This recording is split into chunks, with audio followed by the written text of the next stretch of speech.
When Barron Trump walked into a high-end restaurant, he didn't expect his MAGA hat to spark a public showdown. What happened next not only shocked the manager, but left an entire city talking. It was a sunny afternoon in Los Angeles, the kind that tempts you to slow down and savor the day. Barron Trump, now in his late teens, had just wrapped up a quiet morning of reading and decided to treat himself to lunch. He chose LA Terrace, a renowned restaurant known for its blend of sophistication and exclusivity, the kind of place where every table seemed to hold a story of celebrities, CEOs, or influencers. He'd been there before, always enjoying the serene atmosphere and impeccable service. As he walked through the glass doors, Barron stood out, not just because of his stature, but because of the bright red MAGA hat perched on his head. He wore it with ease, the way one wears something they're comfortable with, not intending to provoke, but simply expressing a part of himself. He was greeted by the hostess, a woman in her mid-30s with a polished demeanor, who seated him near a corner table. The restaurant wasn't crowded. A few diners sipped their wine and exchanged muted conversations. Barron opened the menu, his expression calm as he scanned for his favorite dish. He didn't notice the glances at first. A man at the next table nudging his partner, a couple of waitstaff whispering near the bar. But then the manager emerged, a man in his mid-40s, wearing a sharp suit and speaking with a sharp voice. He walked briskly to Barron's table, his face tight with determination. "Excuse me," the manager said, loud enough to draw attention. "We have a policy against political apparel here. I'm going to have to ask you to remove the hat." Barron looked up, surprised but not rattled. He removed his earbuds and placed them on the table. "I wasn't aware of any policy like that," he replied calmly, his voice steady, respectful, but firm. "It's written in our code of conduct," the manager insisted, gesturing vaguely toward the entrance. "We want this to be a neutral space for all guests." Barron tilted his head slightly, weighing his options. He glanced around. Some diners were pretending not to listen, while others openly stared. "I'm not trying to cause any trouble," he said, keeping his tone neutral. "I'm just here for lunch." The manager's stance stiffened. "You need to take the hat off, or I'll have to ask you to leave." Barron paused, his expression unreadable. Then, with a slight nod, he pushed his chair back and stood. "If that's how you feel," he said evenly, "then I'll leave." The room fell into an awkward hush as Barron picked up his belongings. He left behind his untouched glass of water, walking out of the restaurant without another word. The door closed softly behind him, but the tension inside lingered, thick as smoke. Outside the restaurant, Barron paused for a moment, letting the warm California breeze brush against his face. He adjusted his hat slightly, as if reaffirming his choice to wear it, and took a deep breath. He wasn't angry, frustrated maybe, but more than anything, he felt disappointed. He had always been taught to treat people with kindness, even when disagreements arose, and this felt like a betrayal of that principle. Inside the restaurant, a buzz of quiet murmurs filled the air. A waiter leaned in to whisper to the manager, "Do you think that was a good idea?" "That's him." The manager waved him off. "We can't make exceptions. If we let him stay, it sends the wrong message. This is my restaurant, and I'll run it as I see fit." Meanwhile, Barron walked a few blocks down to a small public park. He found an empty bench and sat down. Pulling out his phone, he began typing, first to his mother, letting her know what had happened, and then to a few close friends. He wasn't looking for sympathy, just clarity. Was he overreacting? Was the manager justified? Within minutes, replies started pouring in. One friend texted, "That's insane. They shouldn't have treated you like that." Another added, "You handled it better than I would have." As he scrolled through his messages, an idea began to form in his mind. He wasn't interested in revenge or a public showdown. Instead, he saw an opportunity, something constructive, something meaningful. If the restaurant wanted to avoid political statements, then why not highlight the importance of unity and understanding instead? Barron stood up, determination sparking in his eyes. He started making calls, his voice calm but filled with purpose. Barron said into the receiver, "Hey, I need your help with something." It was the first of many conversations that would set his plan in motion. Back at the restaurant, the atmosphere was uneasy. Word of what had happened began spreading through social media as other diners shared their accounts online. They kicked out Barron Trump for a hat. One post read, accompanied by a blurry photo of the incident. Another chimed in, freedom of expression? Guess not at LA Terrace. The manager, scrolling through his phone at the bar, began to feel a knot form in his stomach. The comment section was already filling up, and not all of it was supportive. Let them talk, he muttered to himself, trying to shake off the growing sense of regret. But deep down, he knew the situation was spiraling out of control. By the time Barron returned home, the incident had already started making waves online. A few local influencers had picked up the story, their captions ranging from supportive to polarizing. Barron glanced at the posts briefly but didn't dwell on them. He wasn't interested in fueling drama or dividing people further. His focus was on doing something that could turn this negativity into a positive outcome. Sitting at his desk, Barron jotted down notes in a small leather-bound notebook. He thought about the interactions he'd had that day, not just with the manager, but with the people watching. The silent judgments, the curious stares. What could he do that would encourage dialogue rather than conflict? He wanted to challenge the divisiveness, but in a way that felt personal and impactful. The idea clicked, almost out of nowhere, a public fundraiser. Not just any fundraiser, but one with a clear, unifying message. He envisioned an event that would support underprivileged communities, particularly focusing on creating safe spaces for open conversation and understanding. He picked up his phone and made a call. Hi, this is Barron Trump. I need some advice on organizing a charity event. Yes, it's urgent. Could we meet tomorrow? The person on the other end seemed surprised but quickly agreed. As the evening progressed, Barron's plan took shape. He drafted a proposal for the fundraiser, deciding to set it up right outside LA Terrace. He wanted the location to emphasize the message that even in places of conflict, unity could find its way. A close friend agreed to help with logistics, and within hours, the wheels were in motion. Meanwhile, at the restaurant, the fallout was intensifying. The manager's decision was no longer a private matter. It had become a public debate. News outlets began reporting on the incident, quoting eyewitness accounts. Some articles painted Barron as a victim of intolerance, while others defended the restaurant's right to enforce its policies. The restaurant's social media pages were flooded with comments. Some users praised the manager for standing his ground, but others called for boycotts, arguing that the decision reeked of hypocrisy. One comment read, "So much for a neutral space. Kicking someone out isn't neutral, it's picking a side." The staff at LA Terrace could feel the tension. Regular customers canceled reservations, and the once bustling restaurant was noticeably quieter. The manager, who had initially felt confident about his stance, now found himself grappling with second thoughts. He told himself it would blow over, but deep down, he wasn't so sure. As night fell, Barron prepared for what was to come.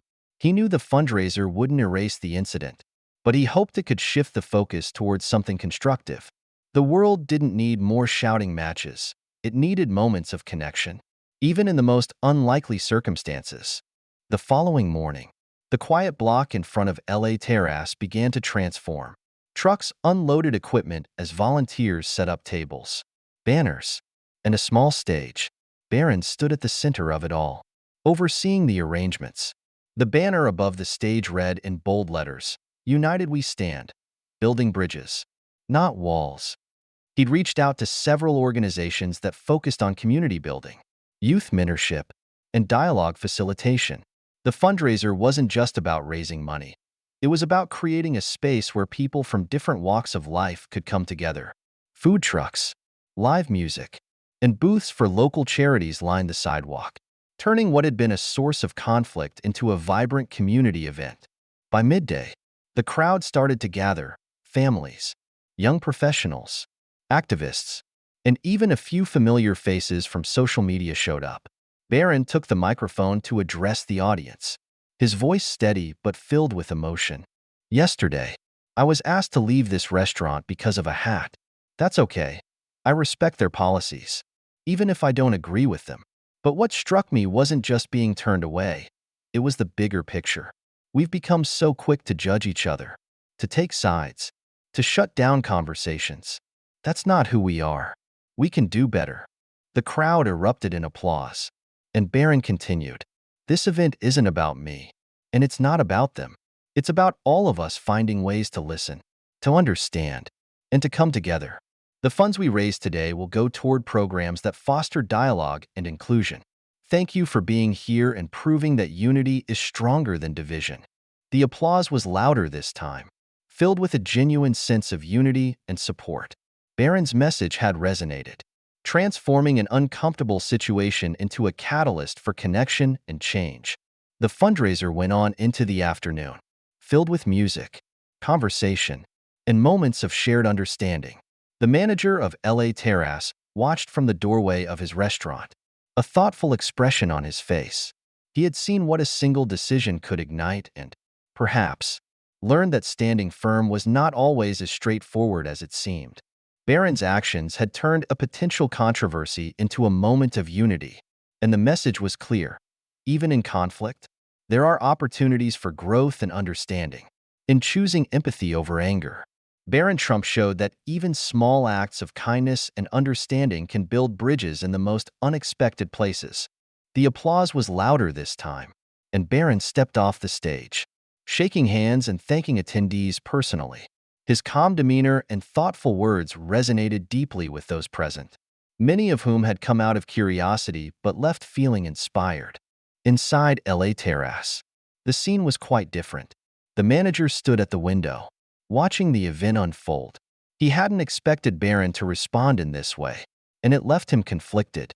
Some of his staff had stepped outside to join the fundraiser, unable to resist the pull of the lively music and the sense of camaraderie. One waiter, who had been there the day before, returned to the bar and said quietly, "You should go out there. Talk to him." The manager stiffened. "This isn't my fight."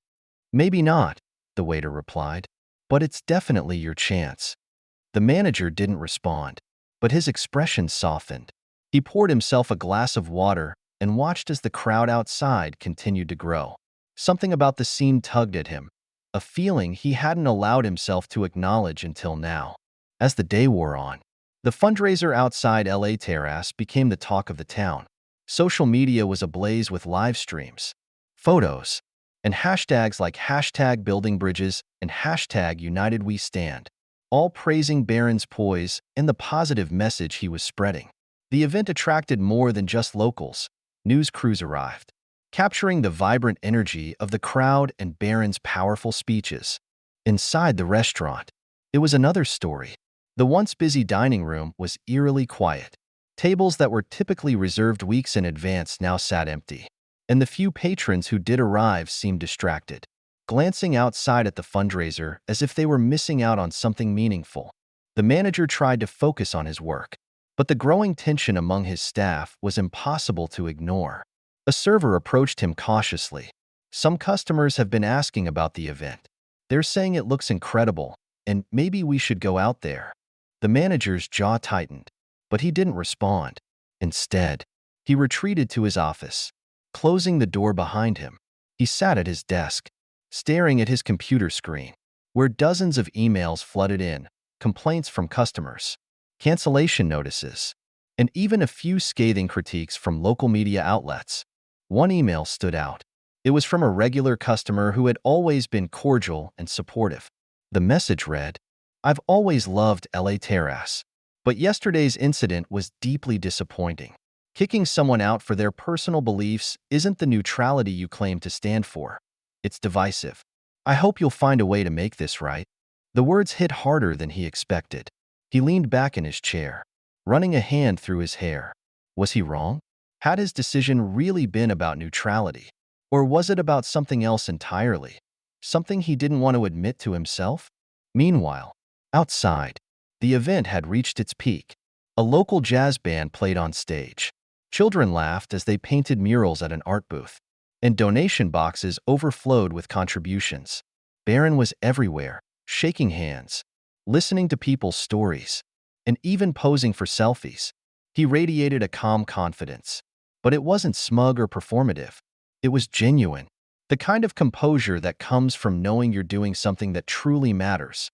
As the sun dipped lower, casting a warm glow over the scene, a buzz rippled through the crowd. People turned toward the restaurant doors, where the manager had just stepped out. He hesitated on the steps, adjusting his tie nervously, before making his way toward Barron. The crowd parted slightly, their chatter fading as they watched the two men approach each other. Barron saw him coming and offered a small, polite smile. He didn't flinch or step back. Instead, he extended his hand. The manager hesitated for a split second before taking it. "I'd like to talk," he said quietly, his voice almost drowned out by the noise around them. "Of course," Barron replied, gesturing toward a quieter spot near the edge of the event. They walked together, the crowd watching intently but respectfully, giving them space. Barron and the manager stopped near the edge of the event, where the music and chatter were softer, allowing them to speak freely. The manager's face, usually composed and commanding, now carried a hint of unease. He glanced at the crowd behind them, then back at Barron. "I need to start by saying I didn't handle yesterday well," the manager began, his voice low. "I thought I was doing what was best for my restaurant, for my staff, but I realize now that I made a mistake. I judged you, and I acted out of fear, not fairness." Barron listened intently, his expression calm but encouraging. "It takes courage to admit when you're wrong," he said after a moment. "Thank you for saying that." The manager exhaled, as if a weight had been lifted. "Watching what you've done here today," he paused, looking out at the crowd, "it's made me think about how I can do better, not just as a manager, but as a person." Barron nodded, a small smile playing at the corners of his lips. "That's all any of us can do, try to be better." They shook hands again, this time with a sense of mutual understanding. The manager turned to leave, but not before glancing back at Barron. "Thank you," he said simply, his voice carrying a sincerity that needed no further explanation. As the manager walked back toward the restaurant, the crowd erupted into applause, not just for Barron, but for the moment itself. It wasn't about sides or who was right or wrong anymore. It was about growth, understanding, and the power of choosing unity over division. For Barron, the day wasn't about proving a point. It was about proving that, even in conflict, there's room for connection, and that sometimes a little kindness can build the biggest bridges. "It's humbling," the manager said. "You could have retaliated, turned this into a public attack on my business. But instead, you created something positive. That's not something most people would do." Barron smiled faintly. "I don't think the world needs more anger or division. What happened yesterday could have just added to the noise. But I wanted to show that there's a better way." The manager nodded slowly. "You did, and I'd like to support what you're doing here. If there's a way for me or the restaurant to contribute, I'd be happy to." Barron considered this for a moment before responding. "I think the best way to contribute is to reflect on how we treat each other. Policies are important, but they should never come at the expense of kindness and understanding. Maybe LA Terrace could host an event like this one, something that brings people together instead of pushing them apart." The manager blinked, clearly caught off guard by the suggestion. Then, a small smile tugged at the corner of his mouth. "I think that's a great idea. Let's make it happen." They shook hands again, this time with genuine warmth. The crowd, sensing the resolution, began to applaud. It wasn't the kind of forced, polite clapping one might expect. It was heartfelt, a sign that everyone recognized the significance of the moment. As the event wound down, Barron took the stage one last time to thank everyone who had come out to support the cause. He ended his speech with a simple but powerful message. "We all make mistakes. What matters is how we choose to grow from them." Today wasn't just about raising money. It was about showing that even when we disagree, we can still find common ground. "Thank you for proving that unity isn't just possible, it's necessary." The crowd erupted in cheers, their voices filling the air with hope and energy. As the sun set over Los Angeles, Barron stood with his friends and family, watching as the last of the attendees trickled out, carrying with them not just memories of the event, but the message it represented. Inside LA Terrace, the atmosphere had shifted. The staff who had once been hesitant about the day's events now felt a sense of pride. A waiter turned to the manager, who was standing near the bar. His arms crossed, but his expression softer than before. "You know," the waiter said, "I think today was good for us too. It's easy to forget how much our actions affect people." The manager nodded, his eyes fixed on the empty tables that now felt like a symbol of the lesson he had learned. "You're right," he said quietly. "It's not just about running a business. It's about creating a place where everyone feels welcome." Meanwhile, outside, Barron stood at the edge of the event space, reflecting on everything that had unfolded. He knew the impact of the fundraiser went beyond the money raised or the speeches given. It was about the conversations that had been sparked, the connections that had been made, and the example set for how to approach conflict with grace. As he looked out at the city, Barron thought about the manager's willingness to admit his mistake and take steps to make amends. It wasn't easy to own up to a misstep, especially in such a public way, but the gesture had made all the difference. It showed that change is possible, even in the most unexpected circumstances. The story of the day quickly spread beyond the event itself. Social media buzzed with photos and videos, many capturing the handshake between Barron and the manager. Hashtags like #BuildingBridges and #ChoosingUnity trended, sparking conversations about how to handle disagreements constructively. News outlets picked up the story, focusing on the transformative power of the event. Some articles highlighted Barron's maturity and his ability to turn a negative experience into a positive one. Others focused on the restaurant's decision to collaborate on future community events, praising the manager's willingness to learn and grow. For those who had attended, the day became a symbol of what was possible when people chose to listen rather than react. One attendee, a mother with her young daughter, shared her thoughts in an interview. "I brought my daughter here today because I wanted her to see what it looks like to handle conflict with kindness." Barron didn't lash out. He led with understanding. That's a lesson we could all learn. Back at home that evening, Barron sat with his family, reflecting on the day. His mother, Melania, placed a hand on his shoulder and smiled. "You've done something important today," she said softly. "Something that shows who you truly are." Barron looked at her, his expression thoughtful. "I just wanted to remind people that we're all capable of more. More kindness, more understanding. The world feels divided, but it doesn't have to stay that way."